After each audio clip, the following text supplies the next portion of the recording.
Hello, ladies and gentlemen, and welcome to another edition of the Cerebral Smack Talk live on YouTube and StreamYard.com. It's going MF Michael Pledger alongside the guys, Anthony Floyo, Michael Bullock. Gentlemen, we're just going to dive right on in. As we always do, we will start off with TNA Wrestling. TNA, here we go. Just give me 1 second so I can find the notes on this. All right. Nope, that's not it. That's the audio. I don't want audio. I want the actual thing itself. Hang on. Let's see.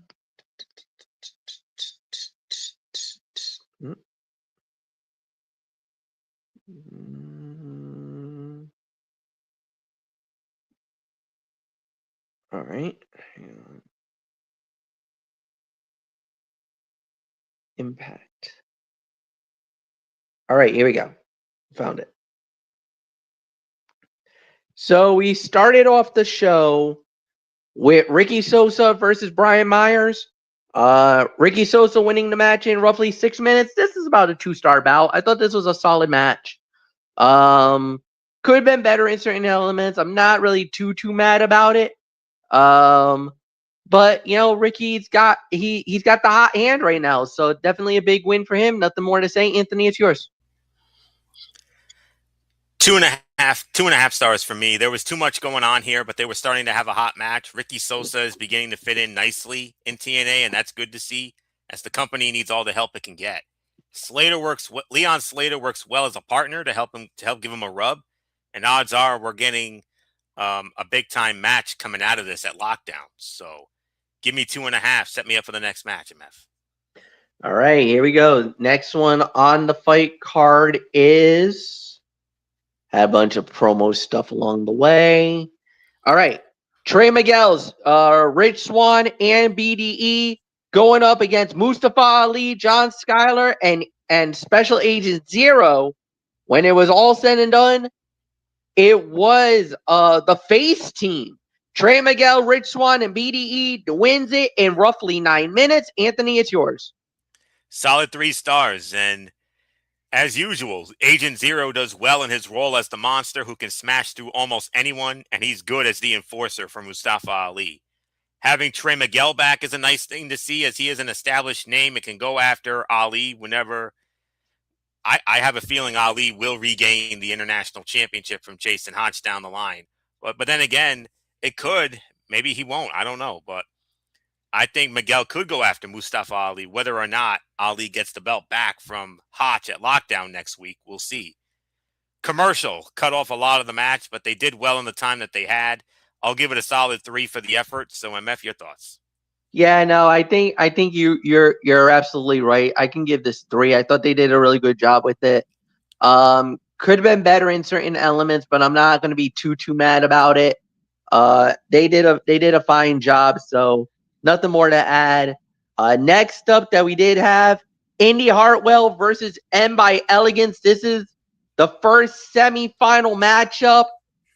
M by Elegance knocks out Indy Hartwell. She's going to the final. She will be facing off against the winner. We'll get into the second semifinal in just a little bit. That's next week. Well, next week, yeah, I should say. Anthony, wow. Look, there was a lot going on in this match. I don't understand why they would not make Indy the winner of this tournament. I mean, look. Same here. I mean, don't get me wrong. Are they going for the Elegance brand to win this? If it is, fine. But is that going to lead to trouble down the line? I wonder if the jealousy of one of the Elegance brand members winning this tournament may lead to a breakup. If it does, that's great. Because I think the Elegance brand has run its course now. I think it's time for them to break up. I wonder if this is going to lead to Heather and M making it to the final and then an implosion may happen. I Could be. wonder. That's be. that's what I'm banking on. Because for Indy to lose in the semis makes no sense.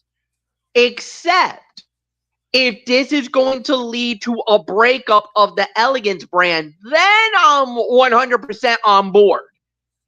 And I will let the chips fall where they may. So, man, I don't have a time of the fall. I do. 721. All right. This is 2.5 stars. Anthony, it's yours. Yeah, 2.5 stars. I'm as surprised as you are, MF. I would not have. I was not expecting Indy to lose here, if at all. I thought Indy was the odds-on favorite to win this whole thing, honestly. Yeah, me too. But going with M is a more interesting choice. I'm not sure how much of a favorite she is to win the whole thing, but getting to the finals is further than I would have expected. Could we have an implosion in the Elegance brand? I certainly hope so. I mean, I'm getting sick and tired of that damn Mr. Elegance. I'm going to tell you that right now. Whew. Yeah, that's cringe. Same here.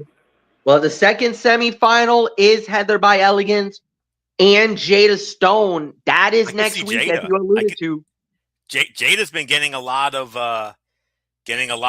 push there, so yeah, I could see Jada coming out of that. I wouldn't be surprised if Jada ends up winning that match. And Jada's going to have a huge match coming up, which we're going to get into late in a little bit here. But man, oh man, I certainly wouldn't mind seeing an implosion for one reason. Heather's character before they glammed her all up and all that, I like that one way better. Heather Reckless, oh yes, I loved me some Heather Reckless. I'm going to tell you that right now, I really did. And M was known as Maggie Lee, and then they got a hold of her and they glammed her up. She was doing just fine on her own. So I don't know. I would like to see it, and you can have the concierge and Mr. Elegance go do their own little cringe routine there. But it is what it is. So yeah, get rid of the Elegance brand ASAP. And if they do meet in the final, that could be a perfect place to start the implosion right there. And if it means we possibly could get Heather Reckless back sometime soon, I am all for it. I want Heather Reckless back. I don't like this glammed up Heather. I liked her as she was before. That was my kind of gal. So yeah, not much more to add here. I'll give it 2.5 for the effort. So with that being said, MF, let's move on to our next matchup. This one's actually a cutout, Anthony, and I can't believe I'm about to say this because Casey Navarro versus Eddie Edwards. Casey wins in 3 minutes. I'm floored with the Casey Navarro just beat a former world champion, multi-time world champion, and this actually is where we get the big match coming here. We got Lockdown coming up. Yes, we do. It's next week. It's next Sunday night. Every match in the confines of a 15-foot high steel tempered cage. You damn right it is. And MF, what was the signature match of Lockdown? Oh. It was. We're getting it. Huh? We are getting it. Lethal Lockdown. Yeah. Listen to this. As made by Director of Authority, Santino Marella, you son of a gun. Oh, he gave us a goodie. We're going to have the most unique Lethal Lockdown match in history. There's going to be weapons in it, number one. Which they always do. How about an intergender style matchup? Eddie Edwards, Brian Myers, Bear Bronson, and Alicia Edwards of the System. And they're going to square off against Casey Navarro, Ricky Sosa, Fabian Eichner, and Jada Stone. Oh, wow. Lethal Lockdown matchup. How about that? I don't think we've ever had. I don't think we've ever had the women inside a match like that. But Now, to explain the rules of the Lethal Lockdown, because it is similar to War Games. that's First right. period, 5 minutes long. Every other period, it's 2 minutes long. Once all, once I think it's all eight are in the cage, and now here's where the weapons come in. There's a roof that will come down on the cage, and it's to be put in place. Now, that part of the cage has weapons. Those weapons can be used because they will be hanging. Those weapons can be used at any point in the match. I do believe you can win the Lethal Lockdown by pinfall or submission. However, you cannot win it during the period portion. You the lockdown, once Lethal Lockdown begins, the match truly begins when all eight are in. The top of the cage gets lowered, and once that roof is put in place with the weapons, the lockdown begins.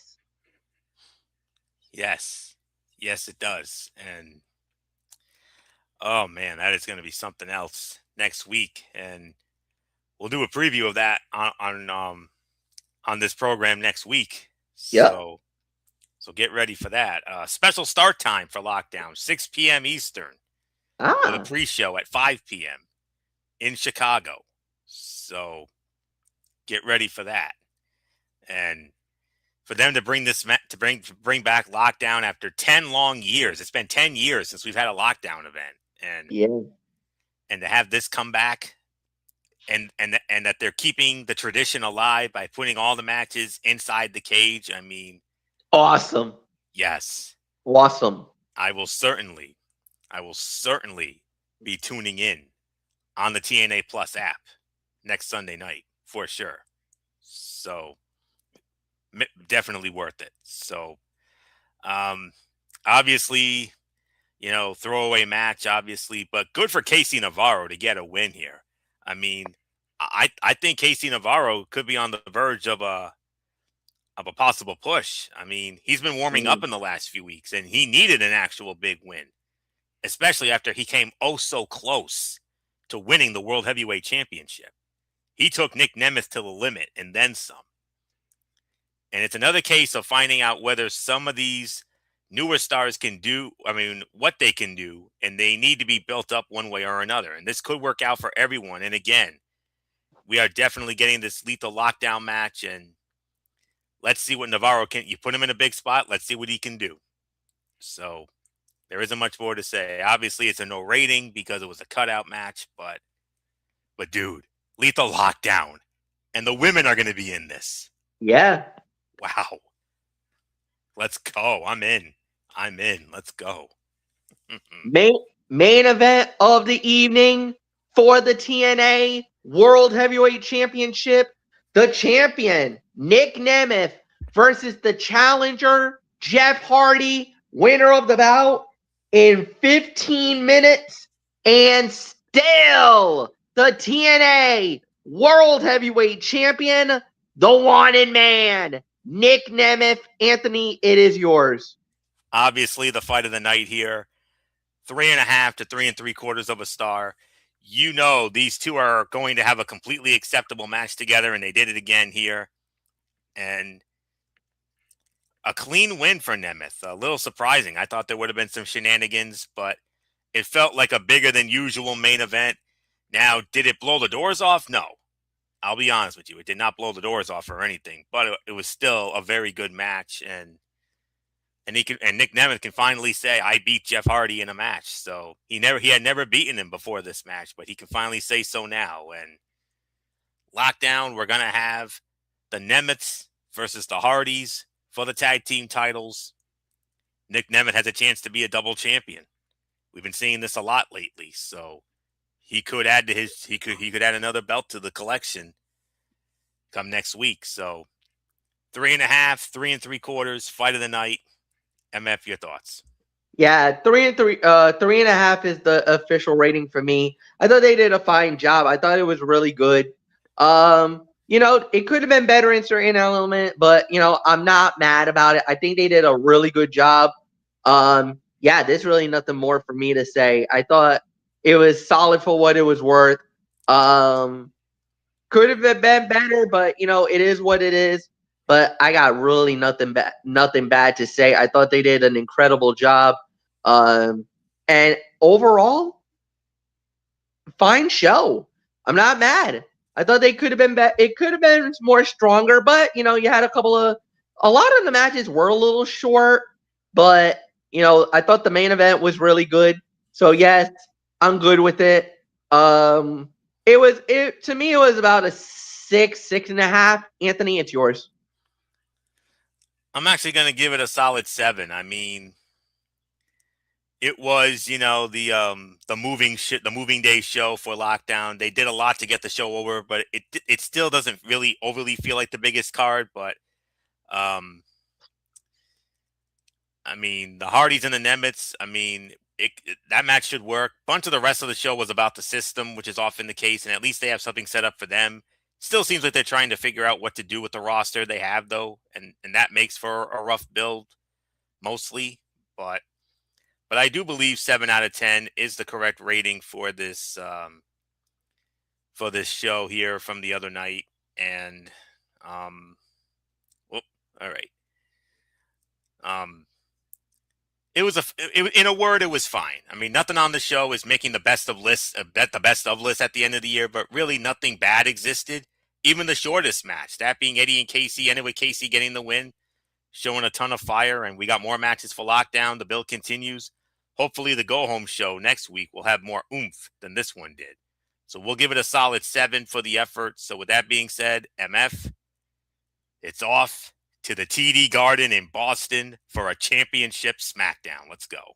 Yes, and we started off with a promo segment. That was done by the general manager, Nick Aldis, bringing out Chelsea Green. At first, Nick Aldis was going to force Chelsea to relinquish the WWE Women's Championship. Chelsea did a promo. She handed the belt to Nick. Nick tells Chelsea to wait, then does something unprecedented. At first, he says, as general manager, I feel like I'm doing the right decision by making you relinquish the belt. But as a man, the hell with the doctors. This is what I'm going to do for you. You got 30 days.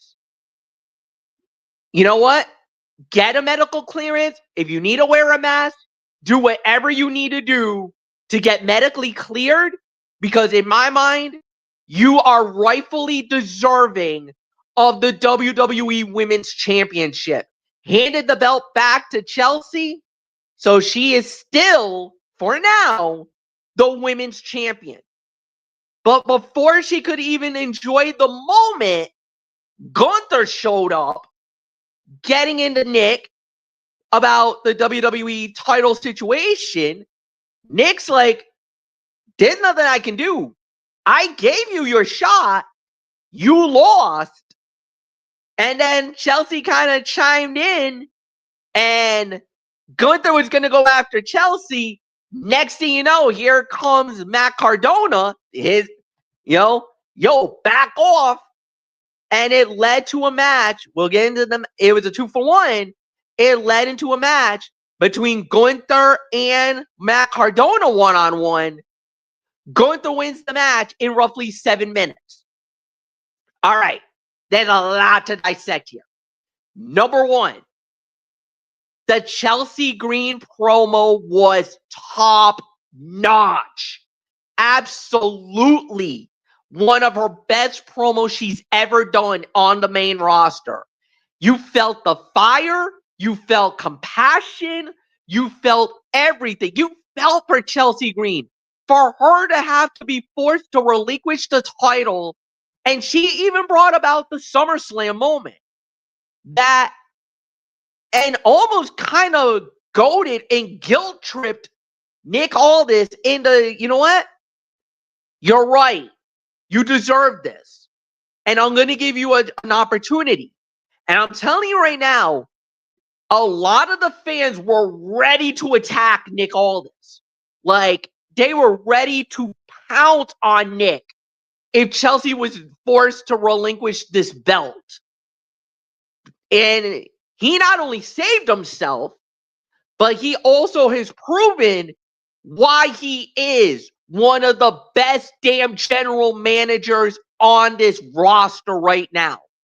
Triple H may have taken a little bit of some heat by reappointing him as the general manager of SmackDown after his match with Gunther at SummerSlam, but he has proven that correctly why he is the general manager of this show, and he could have gone by the business book. He could have gone by the book and said, I'm sorry, Chelsea, I will not let you continue your reign as far as your injury with the orbital bone. But as you can tell, it looks like Chelsea's injury is not serious. He is even telling her, try to get a mask if you can to protect your face, because you see the bruising on her eye. Like, you saw it clear as day. That's where the orbital bone is. That's where the damage is. So obviously this is a legit injury.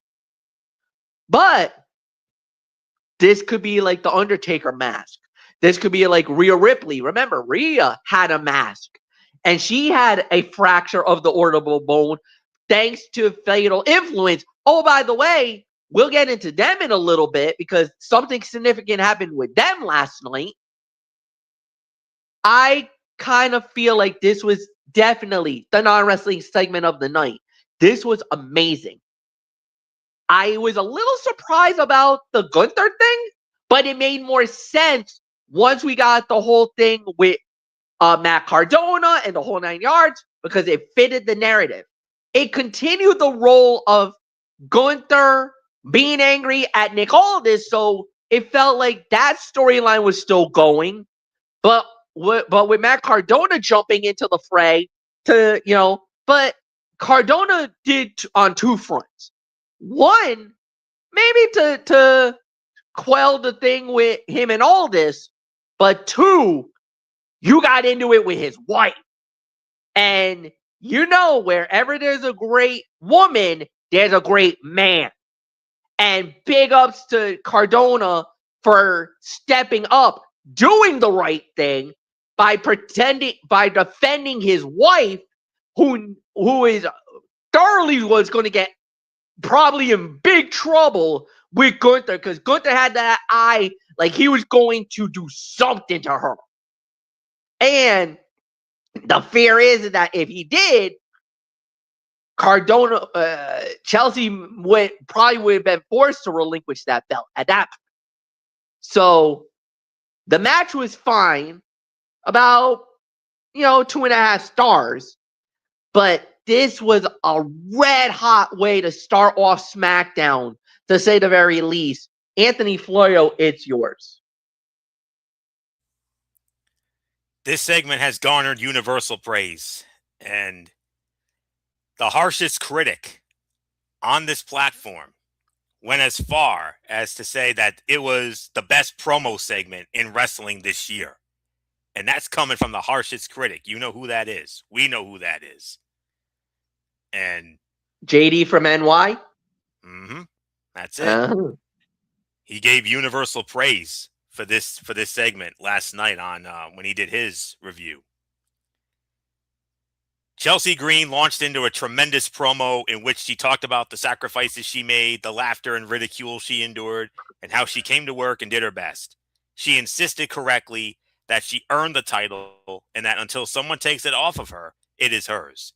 And in a fantastic babyface moment, Nick Aldis ignored his GM intuition and agreed to give Chelsea 30 days to get cleared. Gunther interrupted the proceedings, was his typical was his typically great heel self as he insulted both the authority figure and the injured champion and drew out Matt Cardona to defend his wife. The show through the commercial with the main general irate at ringside. A great bit of babyface business coupled with the excellence of the career killer and a little fresh face sprinkled in for good measure made for a strong start to the show that led to the matchup. Chelsea Green is going to be the most beloved babyface in the women's division, a la her former co-adulterer Daniel Bryan, going back to that moment where she was the therapist during the Stephanie McMahon and Brie Bella angle in 14. Look it up. If they continue to paint her like the underdog, she was great here. The crowd clearly loves her, and Aldis's decision has them rooting for the hot mess. She is one of those performers whose popularity can be traced back to her hard work and unwavering connection with the audience. And this is a big spot, and this was a big spot for Matt Cardona, long overdue. And as far as the match is concerned, it's a 2.5-star match. And it was an extended squash victory for Gunther, which is what it should have been given his stature compared to Cardona's. Led to an angle that sets up a future title program. It worked, much like the opening segment as SmackDown continued its hot first 30 minutes. Cardona and Gunther worked in street clothes, a little touch that sold the idea of the match being impromptu. More of this and less of the quote-unquote guy cuts promo and tight stuff that has been a standard in WWE for the last 20 years. Matt Cardona is still great at selling and ass-kicking. Without his efforts, the match does not have the same effect. He may not have had his arm raised, but this was a big win for the always-ready competitor. All 25 minutes of the show to this point centered on Chelsea Green. If that is not indicative of her star power, nothing is. The company believes on her.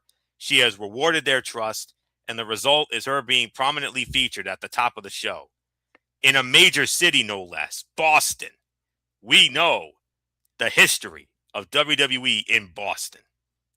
And they gave him a red-hot start last night at the TD Garden. And I think it's very clear. It's very clear, guys, that that Nia Jax is going to be Chelsea's first challenger for the WWE Women's Championship. And the earliest possible date I could see that maybe could be Sunday night's main event, but I don't know. We'll have to wait and find out. So 2.5 stars for the match, but that promo segment definitely ranks up there as one of the best promo segments of the year. Universal praise all around, and rightfully so. And if you're making the harshest critic praise you, you're damn sure doing something right, because nobody is tougher to impress than he is. Alongside of us, of course. I mean, we're just as tough as he is, but we don't impress easy either. But how could you not be impressed by that segment last night? That was Chelsea. That was your best work ever, darling. Best work ever. So, her personal best. Nothing more to say. Michael Bullock. So, as we always say, a staple in our Raw and or SmackDown chats. So that happened. Yeah, it definitely happened. And all I can say is, I mean, yeah, this was definitely one of the top segments of the year. And you could just feel it. I mean, the fans, I mean, they didn't want Chelsea Green to have to relinquish the title. But I mean, Nick Aldis, I mean, he was just basically doing his job as a general manager should. If there's an injury that it is, that he's like, I'm sorry, I mean, you have to relinquish the title. But Chelsea, I mean, you could just feel it from her. I mean, she was like, hey, I worked my ass off. I earned this title, and unless somebody dethrones me, I should still be champion. But she gave it up, and Nick Aldis was like, wait a minute, Chelsea. I'm about to do something that I never done as GM. You know what? Screw the medical. You have 30 days to try to get clearance and maybe even wear a mask. So, yeah, you could. I mean, the moment Chelsea walked out, the fans were ready to unleash hell on Nick Aldis. Hell, I was even ready to unleash hell on him. Like, wait a minute. I get that she's hurt, but she worked her ass off to get that moment at SummerSlam, and you're gonna basically, because of an injury, take that moment away from her. I get it's your duty, but as soon as he said screw the medical, you could just feel the fans. I mean, they were just so happy about it. But then that moment was interrupted by Gunther, and Gunther was just literally mocking her, and then she threw it right back at him, and I'm like thinking, oh no, that 30-day reign, that could get ended quickly by Gunther, because he's not afraid to go after anybody, even if you are a woman. And Matt Cardona say, hey, you don't insult my wife like that. If you want to insult me, that's one thing, but if you insult my wife, that's where I cross the damn line. And what does Gunther do? He crosses the line again. He said, I can throw insulting slurs at your wife, and there's not a damn thing you could do about it. Yeah, mess with someone's girl, Gunther, and you're going to find out the hard way. Your words have a price.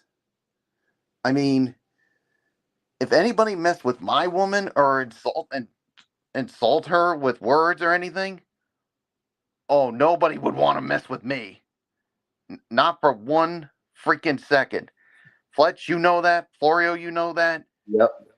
I mean, if anybody were to mess with my girl, watch out. It's on it.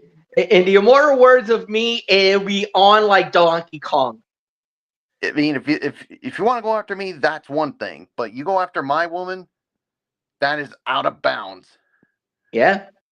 I mean, and I will go full Undertaker mode and on anybody who tries to do that. And trust me, when I get into my Phenom mode, get the hell out of my way. Well, she is your Michelle McCool after all, so. Yep. There you go. Exactly, Flora. You couldn't have said it. You couldn't have said it any better. Yeah. She's Michelle McCool to your Undertaker. Simple as that. Yeah. Damn straight. Totally agree. Total agreement. Yeah. And as far as the match goes, I mean, with Gunther and Matt Cardona, yeah, it's a 2.5-star match. I mean, the outcome to me was never in doubt. But then, of course, afterwards, Nia Jackson Lash Legend came out, and yeah, it's looking like Nia Jax is gonna be her first challenger. When? I could definitely see Sunday night's main event. Mm-hmm. Yeah, and if that's the case, if you thought that she was an underdog already, she's going to be even a major underdog if she goes up against Nia Jax. Yeah. There's even been some talk. Now, I don't know if this is accurate or not, but I've actually heard some rumors that actually Nia may go over. That this may be a short title reign for Chelsea Green, and that Nia may be the next champion. Obviously, we can't. I don't want to. It's just rumors, so take it with a pinch of salt. But yeah, it's just a rumor. But I mean, and Fletch, you know how me and Florio feel about Nia. I mean, if she were to become champion, oh my goodness, that you would have to hold us back. I mean, and you even said it before, Florio. She doesn't need another reign as champion. No. I mean, no. But Chelsea earned this title run. Chelsea's earned this title run. She deserves a run with it. Don't give her the Sammy treatment. Come on. Don't do that to her, please. I don't. Yeah, she's worked her ass off. I mean, she earned that moment at SummerSlam. If you're going to take it away from her, that would be a total injustice as far as I'm concerned. Now, hear me out, guys. I think prior to this, I think that was the plan, but I think based off what happened last night in Boston, I think WWE Creative may be rethinking it. I honestly think they may have to rethink this. And to be honest, if you want Chelsea to lose the belt, there's only 3 women in my mind that I think could be the ones. and they're all coming back very soon. One would be Naomi, because she never lost the belt in the first place because of the fact she had a baby. 2, Rhea Ripley, because she's more popular than Chelsea. Sorry to say, but we all know that's true. Or 3, another lady who just had a baby recently, Bianca Belair. But the problem with Rhea Ripley, she's going to be out for the rest of 2026. Yeah, she will not be back until Royal Rumble. That's the rumor I heard. I know. But you got to think Naomi's going to be there. You got to think Bianca could be back by then, because they both recently had their kids. You know, there's always about a 3 or 4 month period after they had their babies where maybe there's the desire to come back. Or WWE just holds them off altogether and say, you know what? Wait until 2027, then come back. We'll have you back by the Rumble. Maybe we may have 3 surprises coming up for that upcoming Royal Rumble in Arizona at Glendale.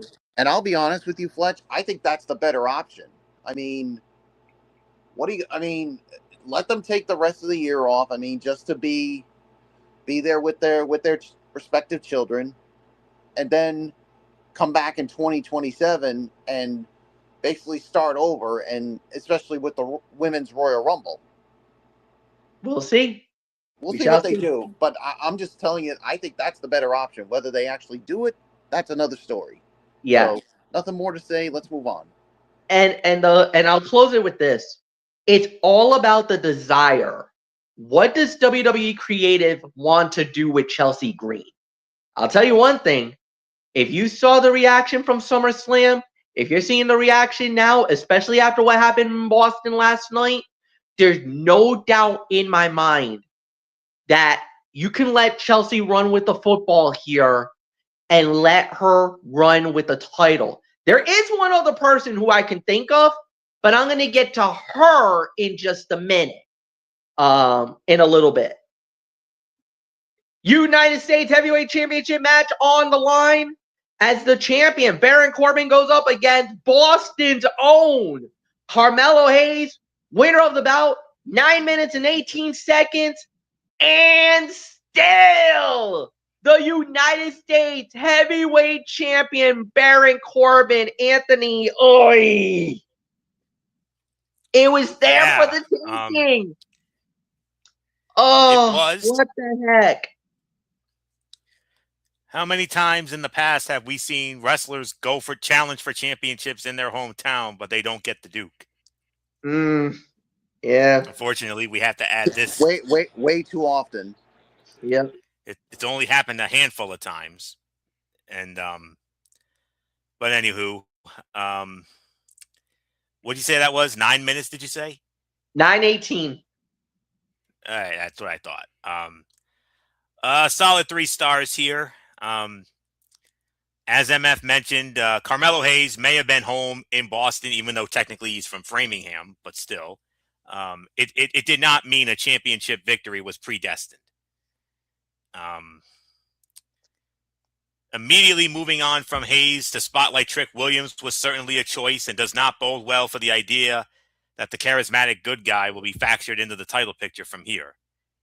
Carmelo Hayes broke out a frog splash in honor of the late great Eddie Guerrero, who the commentary team noted he watched in the same arena as a fan square off against Rey Mysterio in a main event. Little tidbits like that are invaluable, and Joe Tessitore and Wade Barrett have proven to be an underrated commentary duo. Baron Corbin looked good here, further proving that he had not missed a step despite 2 years out of the WWE spotlight. A great big man with quick athleticism, he is still a strong performer between the ropes. Solid 3 stars for the effort. Looks like Trick wants another shot at it. I mean, he already had his shot, but I guess they have no other choice. And for the love of God, why are we still carrying around that ridiculous fur belt? Why? Corbin should have gone back to the traditional belt. Would have fit his character perfectly. I damn sure would have if it was me. But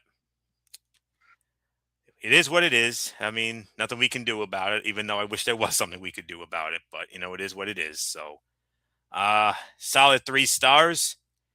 Michael Bullock looks like Carmelo Hayes is going to the back of the line, and it looks like our boy whooped that trick, and his lemon pepper steppers won another shot at his furry U.S. title. Yeah, it looks like he's definitely going to get another opportunity at the United States Championship. And yeah, 3 stars for me as well. I mean, I would have loved to see Carmelo Hayes. I mean, he win it in his hometown, but the only problem is, especially with Baron Corbin returning and winning the title at SummerSlam. I mean, it was too soon for him to drop the belt. I mean, give him a good run with it. I mean, especially since he just came back. Um, yeah, so it looks like Trick's getting another shot. And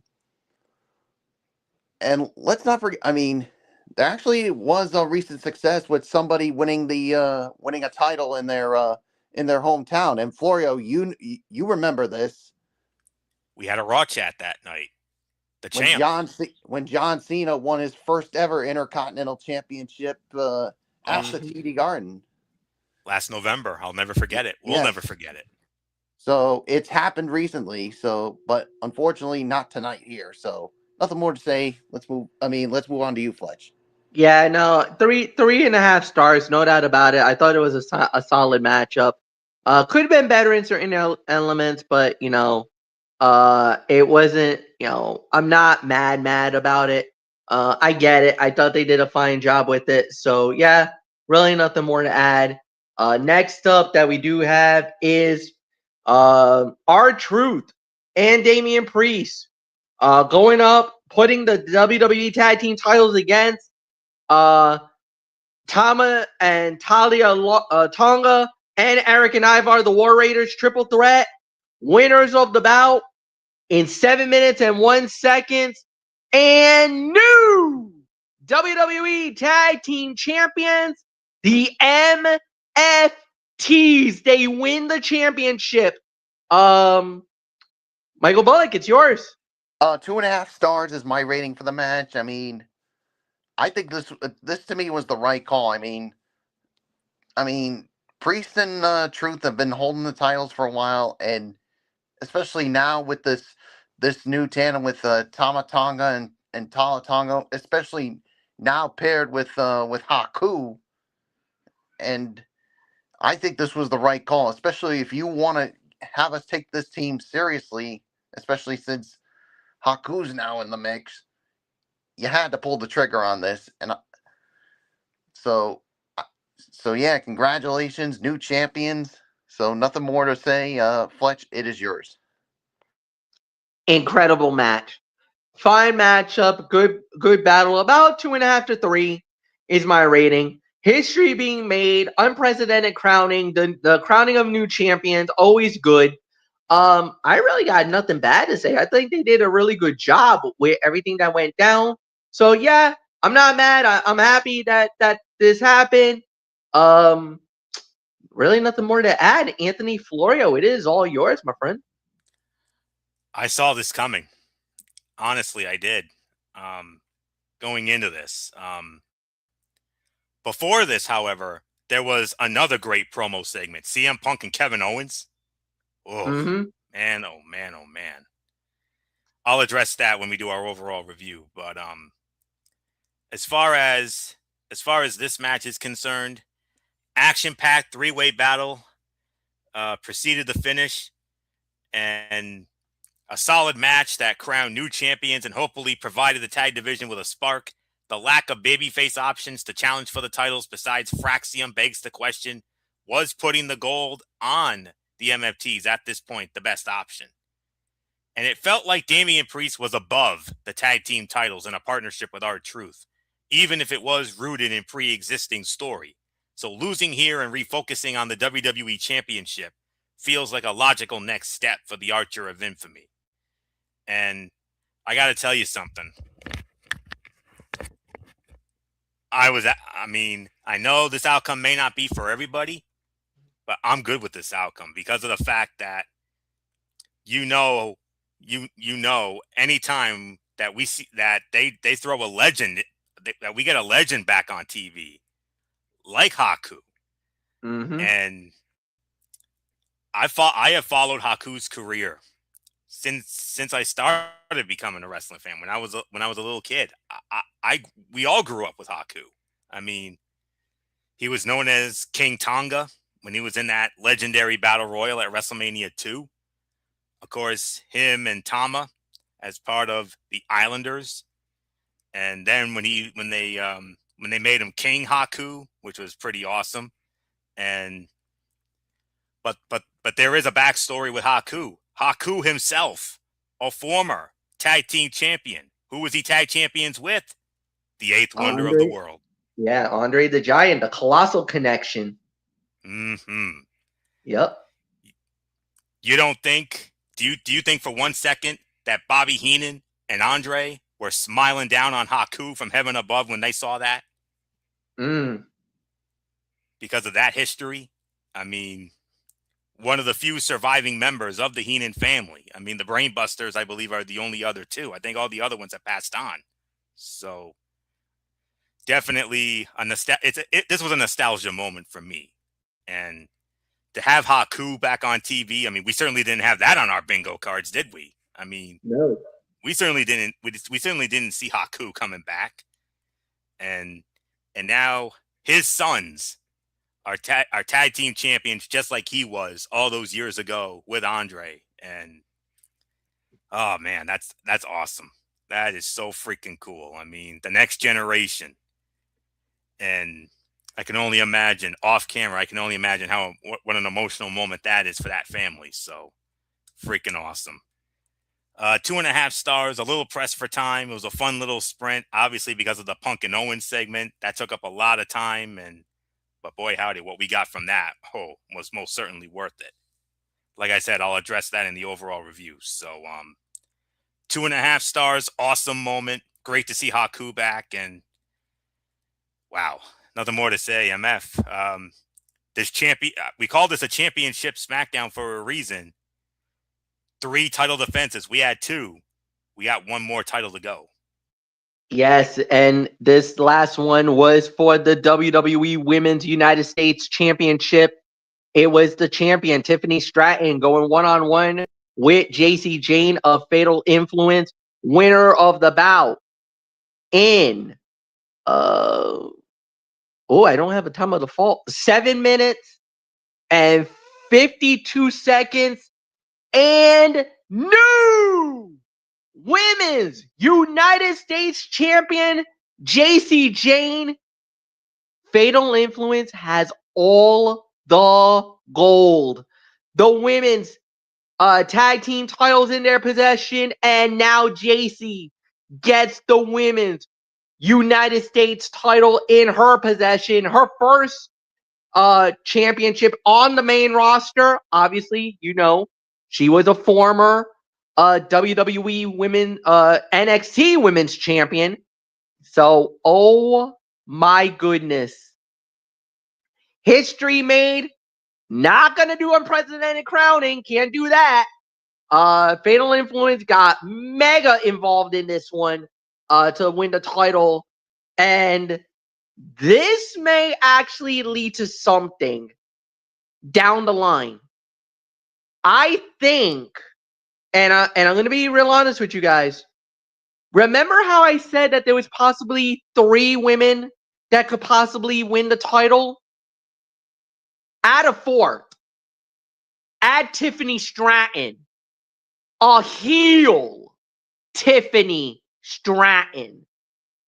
I think she's going to turn on Chelsea Green, and I think she's going to go after that championship because, remember, Chelsea cost Tiffany in that ladder match. So I think she's going to hold that over her head, saying, you took the title, you won it on my watch? Oh, heck no, I'm not going to let you do that. So I could see Tiffany turn, go to a heel, and go after Chelsea Green. And there's a very good chance Tiffany could be the one to upend Chelsea and take the belt. Just my thoughts alone. About 3 stars for the main event. Anthony, it's yours. I'm going to give it more 2.5, to be honest. Okay. Not only does the finish get the title on a heel, which is a better option given the strength of the baby faces on the SmackDown side of things, but it also propels Tiffany Stratton and Chelsea Green's tumultuous partnership forward. Will Tiffy blame Chelsea? Maybe not initially, but eventually, yes. Does that make her the favorite to dethrone Chelsea? Perhaps. Either way, this was a successful bit of business on a great night for the women's division. JC Jane should have been champion long before now, so this is righting a wrong that went on for about 4 months too long. And Chelsea Green contributed exponentially here, just through her use of facial expressions.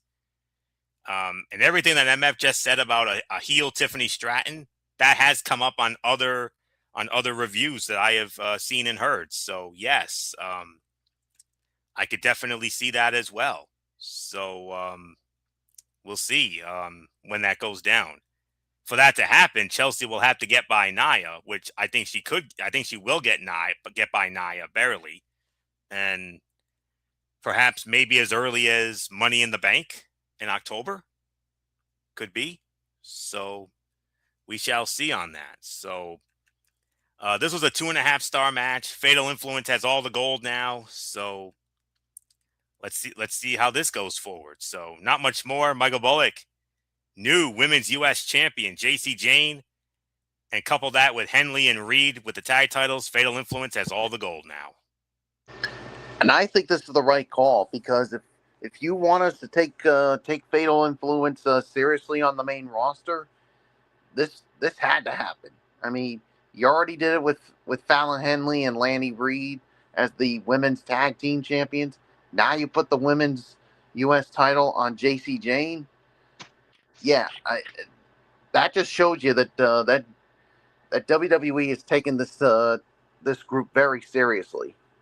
And yeah, I mean, yeah, it is a 2.5-star match. I mean, yes, because of the interference by Fatal Influence, but they have shown, like, hey, we don't give a damn about the rules. You make the rules, and we will break them if it means to win all the gold, which they have accomplished. So they backed up their words, and yeah, I mean, I could see that too. What you mentioned, I mean, Tiffany probably blaming Chelsea Green for not just what happened at SummerSlam, but also for what happened last night. So yeah, I could definitely, because don't get me wrong, Tiffany Stratton has had a good run as a baby face in WWE, but I think it's high time to turn her heel. So when does it happen? Who knows? So there's really nothing more to add on to it. And Fletch, I think we got one more thing to talk about. Let me check. Well, what was originally supposed to be the main event, which was Cody Rhodes and Sami Zayn, but that match never happened thanks to Randy Orton got involved. Yeah. yeah. So I mean, it was a brawl. I don't think it really needs to be talked about anymore. So, But the big story, and we just found out this today, thanks to Nick Aldis, it is official. We have our first official match set for Sunday night's main event. yeah, Cody It'll Rhodes be versus Cody. Randy Orton. This is what we've been waiting for, and Yep. and this is going to be a true one-on-one this time. No Pat McAfee BS. None of that. It's Yep. going to be straight up one-on-one, as it should have been at WrestleMania. So there's really nothing more. Yeah. So if we're not going to talk about it, then I say let's get right into the overall thoughts. Which I believe starts off with Anthony Florio. So Florio, what's yours? Yeah. let's talk about those couple of other things real quick here. The segment with CM Punk and Kevin Owens. Wow. Every bit the tense confrontation fans were hoping for. It blended fiction with reality, sold the hell out of their title match next week in Toronto, and highlighted two all-time great talkers in a segment where the fans, including myself and all of you, hung on every word. Big thumbs up. And there was just enough heat between the two to sell the idea that there is legitimate bad blood between them, and that any given word they spoke about each other was rooted in fact. Lines were blurred, each man sold frustration and anger with the other, and most importantly, they put over their championship match. And you notice CM Punk was daring Owens to mention the Young Bucks on WWE TV, all his attempt to get Drew McIntyre to reveal the name of the man who labeled him the Chosen One during their rivalry. And one thing is for sure, Punk is going to poke and prod on the mic, and it almost always makes for a better segment. As far as what happened at the end with Cody and Randy, hot close to the show, and they continue to highlight the ongoing rivalry at the top of Friday nights while also preserving Sami Zayn's argument for conspiracies, keeping him out of the title picture. The steel stair spot always seems so convoluted. It takes so long to set up, rarely looks good unless the camera angle is on point. And the Orton Rhodes program is at an infinitely better place now than it was entering the biggest show of the year. That being said, MVP of last night's show was hands down Chelsea Green. The WWE Women's Champion was all over this show and fueled several segments on it. If there was any question about her role on the show and how serious WWE officials were about pushing her, it was answered on last night's show. If I had to put a letter grade on this show, MF, you're going to love what I'm about to say here. Solid A. This was a great show that set up several top feuds, highlighted Chelsea Green, had two meaningful title changes, and featured a strong brawl to close things out. Arguably the best episode the Blue Brand has produced in ages. I'm going to give this in excess of 8 to 8.5 out of 10. Very good show last night, but then again, it's Boston, so come on. You think they were going to give Boston a half-ass show? No, absolutely not. Not for 40 years they haven't. So not much more. 8.5 out of 10. Solid A. It would be the letter grade if we did it via letter grade. So solid A show for me. Michael Bullock. I know SmackDown hasn't been lighting the world on fire for the longest time, but the last 2 weeks they really have, especially last night in your home in your arena, the TD Garden in Boston. So 8.5 MVP of the show, hands down, Chelsea Green. Oh yeah, no doubt about it. Chelsea Green was the MVP of the show, no doubt about it. So, and that CM Punk Kevin Owens segment, I mean, it was just amazing. I mean, going into this, I knew this had a chance to be something really good because, I mean, you got two of the best talkers. I mean, not afraid to work the mic, and boy howdy, they definitely did it. And of course, next week, CM Punk will defend that undisputed WWE Championship against Kevin Owens. So it definitely adds a lot of hype to this big match next week. So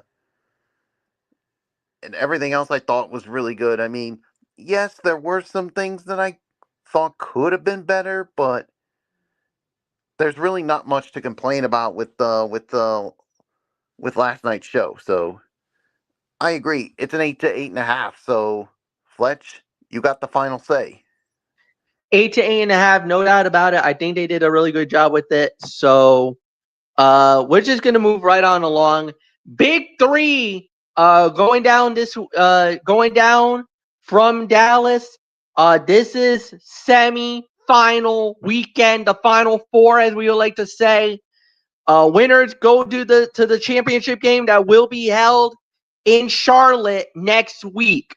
So first, they had their Celebrity All-Star game. It was Team Panini versus Team iHeart.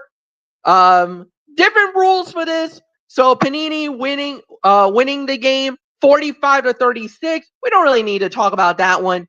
We do need to get into this. The first semi-final matchup, the Chicago Triplets versus the Boston Ball Hogs. and it's Boston winning it all. They go to the finals. They're going to be in the Queen Cities next week to play for the Big Three title. It was Deshaun Stevens, the high man of the game, with 27 points. Jerry Pargo with 14 points. They are going to the final. Leandro Barboza had 19 points in a losing effort. And when we get to the final, who is Boston going to face? Well, they are going to be facing off. What? Hang on. They will be facing off against the Dallas Power. They knock out Anthony's Miami 305, which now guarantees us a brand new champion. The Dallas Power knocks out the Miami 305 by the final score. Of, and what the heck is going on with this? You forgot to mention Boston knocked off Chicago 50-47. That was the score of their game. Oh no, I talked about it, Anthony. Yeah. I must have not heard the final score. You didn't hear it, yeah. But the other score, let me tell you this: Dallas closed the game on a 19-0 run to win the game. Can you imagine that? They outscored them 30-11 in the second half. 19-0 after Miami had a 5-point lead going into halftime. They were up 25-20. And then 36-31. Yep. And then that's when Power scored 19 points straight to win. Yep. And they absolutely hammer them. 50-36 is the final score. And it was Elijah Stewart with 20 points. Craig Monroe with 18 points. Leading Power to advance to the championship. And yes, Nancy Lieberman now has a shot to become a 2-time winner of the Big Three. But they're going up against the Boston Ball Hogs, and they've been pretty good themselves this past season. And of course, with their head coach, the Glove, Gary Payton, can Payton win the Big Three and get another championship under his belt? We will find out soon enough. Next week, the championship game from the Queen Cities of Charlotte, North Carolina, and it will be exclusively on CBS. All right, guys, that's it. We're done. We're out of here. Tuesday night, we do it all over again with Ridiculously Raw, hosted by Anthony Florio. And we will have Monday Night Raw and NXT. And until then, have a great night, everybody. And so long for now. Bye-bye.